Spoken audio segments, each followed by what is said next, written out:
Hi, I'm Bob Tabor with www.learnvisualstudio.net. We're not done with layout quite yet. Next, we're going to talk about new layout controls that were introduced with the Universal Windows Platform API. Now, you might wonder, why are there new layout controls? What has changed from previous APIs that we used to build apps for the Windows 8.1 store and the Windows Phone 8.1 store? Well, there's two reasons why we need new layout controls. First of all, to help us build apps that look like they belong in Windows 10. Talk about that more in just a moment. And then secondly, to help us build applications that adapt to different device family and screen sizes. And we'll talk about that in an upcoming lesson. So as you can see, I have loaded up in my recording area here one of the stock applications that come pre-installed with Windows 10. The Money app. Now, there's also a news, a weather, and sports, and a few others. But they all kind of share some similar characteristics that aesthetic and functionality that really identify themselves as Windows 10 applications uniquely. So I wanted to point those features out, and then I want to show eventually over the course of the next few lessons how we can duplicate this ourselves with the built-in controls that are now available in the Universal Windows Platform. So when I talk about the Chrome, I'm talking about the top area and the leftmost area here that provides navigation and other services to your application. And so this style of navigation, this style of application is known as Hamburger Navigation. And the hamburger is a term that's used to indicate that there's an icon with three vertical lines or horizontal lines stacked vertically. And when you click that button in the upper left-hand corner, it will show a split panel that will display navigation to the various areas or functionality of your application. So in this case, we can see that in expanded mode, both an icon and a title for the given area of our application. And we can navigate around using the expanded view or the compacted view. When we're in compacted mode, you can only see the icons on the left, but you can always see the item that was selected is kind of highlighted in one of the primary accent colors for the application. All right, next up, if you look over here at the very top of the application, you'll see that there's kind of this bar of functionality. Now, this might change over time, but there are some constants that are in almost every app, like a search bar in the upper right-hand corner. In this case, we're searching for the current stock price for a given company. We can search for it here. Also then to the left of that, docked over to the left-hand side, is the title of the area that we're currently in, and then to the left of that, a navigation button that allows us to go back through the navigation history to get back to the home page. There's also some other features of these applications, like the card layout, card-based layout, where you have all these little panels of cards that will dynamically kind of resize themselves, and then depending on the viewport, the size of the window that has been resized by the user, they'll either shift down, wrap down to the next line, or they'll expand and contract. All right, we'll talk about that later on, and there are controls that'll help us achieve that effect as well. All right, so let me shut this down, and the next thing that I want to do is talk about two layout controls that will help us achieve the effect that we saw there. The relative panel is the first one, and it's a layout container that is useful for creating user interfaces that don't have a clear linear pattern. And when I say linear pattern, what I mean is that it's for layouts that are not fundamentally stacked or wrapped like that card layout, or even tabular like in a grid. So these are layouts that you may not find as easy to reproduce using a stack panel or a grid. Now certainly what we saw in the Windows 10 application, we probably could achieve that using a stack panel and grid combination. However, I think you're going to find that these two new controls will help you achieve this a little bit more elegantly. So the relative panel basically defines an area where you can position and align child objects, so other controls, either in relation to each other or in relation to the parent panel itself.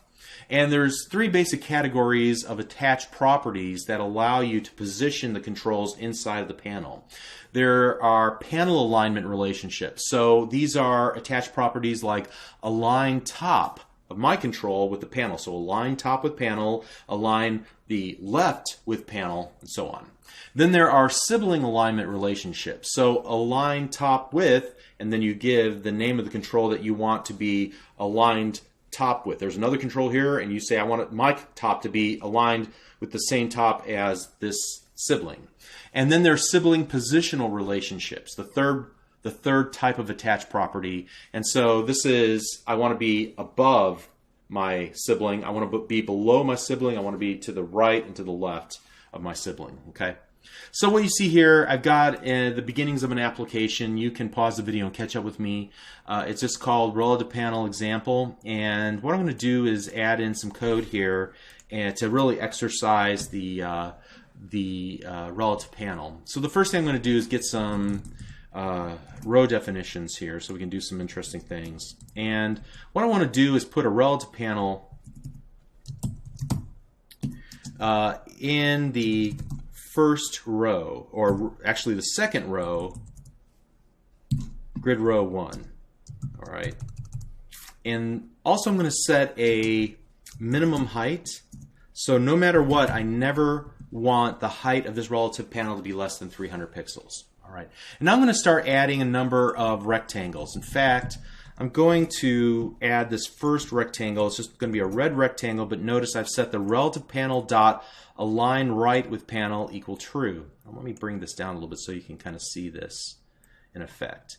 So here again, we've got 3 rows, 1 row, 2 rows, 3 rows in our grid, and in the middle row I have my relative panel, and I said for this rectangle I want the right side to be aligned with the panel. So I set that attached property equal to true, and you can see now that red box aligns itself to the right hand side.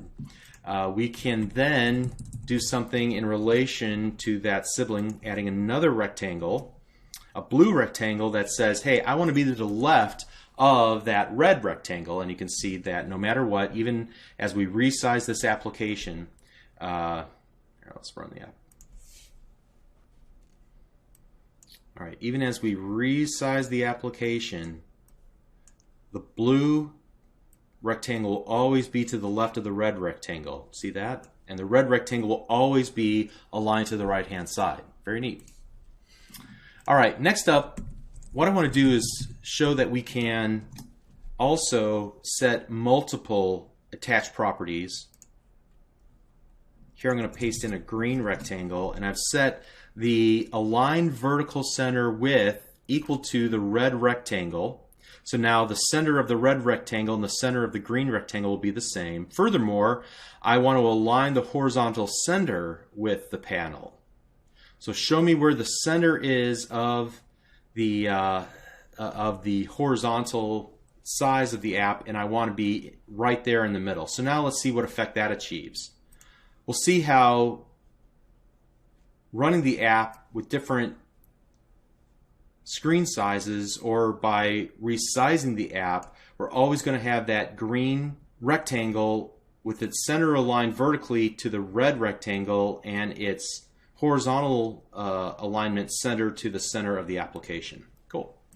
And just to kind of speed up this process, I'm going to paste in 2 more here at the same time.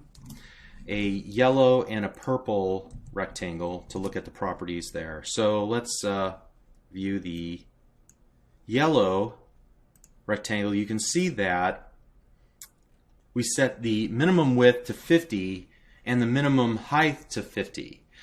And why this is important is because we want to align the bottom of our rectangle with the bottom of the panel, and we want to align the top with the purple rectangle. And so the purple rectangle is above it, and it's defined here where we're setting the, we want it to be positioned below the red rectangle. We want it to be the right of it aligned with the right of the red rectangle, and we want the left aligned with the green rectangle. So now we're going to, as we reposition, the actual size of the control will change. So let's go ahead and run it. In both these cases, you'll see that by resizing, and we will get a larger, whether in width or height, a larger rectangle. Okay, you see that, how the yellow rectangle grows and how the purple rectangle grows. Okay, so this is why you can do some interesting positional things with the relative panel, because you can set things relative to other controls or relative to the panel itself, and things can automatically resize themselves. All right, so what to all this? Why is this important? Well, the reason is because, and let me just save this, and let's take a look at another project that I currently have open. And this will be the search bar. So relative panel search bar, you can load it up. It's available wherever you downloaded the code or the video for this lesson. And we see the beginnings of a Windows 10 application where we have a search bar over here on the right hand side, and we got to clean it up some. It doesn't look finished yet, but you can see how no matter what, over on the left-hand side, or the right-hand side rather, we have it always docked to the right, and we have the title to the left. Furthermore, I wanted to show that we can create a little status bar that's always docked to the bottom here. Furthermore, depending on the information, it's either aligned to the left, aligned to the right, or aligned center. So let's see how we achieve this effect in our XAML. Let's open up our main page.xaml and then get rid of this output window. All right, so we have 3 rows. The top and the bottom rows are auto, so just take up enough room, just what you need, and then the middle area will be star sizing, and so we didn't do anything in there. So the first item that we created was a relative panel that sat in that top row, and you can see that we have that button and that text box. The search button will be aligned right with the panel, so it's on the rightmost side, and then we say to the search text box, align yourself with the left of that search button so that you'll always be to the left of that search button no matter what. And we do the same thing with the text itself that's next to it that has the word search. It's just a text block, and it has its left positioned to the left of the search text box. Then you can see that the other text block is just aligned to the left-hand side because we didn't tell it relative of anything. It just defaults to the upper left-hand corner. All right, next up, you can see that we have at the very bottom here that status bar, and I used an object called a border, and a border just creates a little layout control that provides us the ability to style the background color and the stroke around that background color. So we're just putting our relative panel inside of this border, and the border, all it does is going to give us some color, and then we're going to do our work inside of the stack panel itself. And so there's 3 sections of that to that relative panel. The relative panel on the left-hand side will just contain the number of items, like maybe items that need to be addressed. And so it uses all the positional attached properties that you would expect, align left with panel, and then the next item, the next text block, align yourself to the right of that first text block. So that's the left-hand side.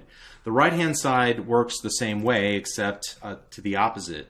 And then the third case, I actually create a stack panel because if you were to set one of the align horizontal center with panel, if you were to set one of the text blocks equal with that setting, then it will be in the absolute center, and anything else that you need to the left of it or to the right of it would then be off center, and it wouldn't look quite right. So you put them all in a stack panel, and you can make sure that the stack panel is centered no matter what its width is, and then you can put whatever you want inside of there and know that it's going to always be centered. All right? So the last thing that I would say about the relative panel is that you could potentially get yourself in a little trouble by creating, a circular reference. I want you to the left of number 1 to the left of number 2, number 3 to the left of number 2, number 4 to the left of number 3, number 1 to the left of number 4. Okay, so obviously you can set multiple relationships that target the same edge of the element. And when you do that, you might have conflicting relationships in your layout as a result. So whenever this happens, there's actually an order of events, just like whenever you are working in a math problem or even in code, that parentheses can dictate the order of operation. There is an order of operation with how these relationships are deciphered in this order. So first, priority will be panel alignment, so align me to the left or the right of the panel. Then the second one will be sibling alignment relationships, so put me to align me with the top of this control, align me with the left of that control. And then the third and the lowest priority would be sibling positional relationships. Set me above this control, below this control, to the left of this control. Okay? So at any rate, we're going to utilize the relative panel several times in the remainder of the series. It's a valuable tool to elegantly, simply align items relative of either the panel or other controls on our form. And we'll need that when building Windows 10 apps. All right, let's continue on and talk about the other layout control that's new to the Universal Windows Platform API. We'll see you there. Thanks.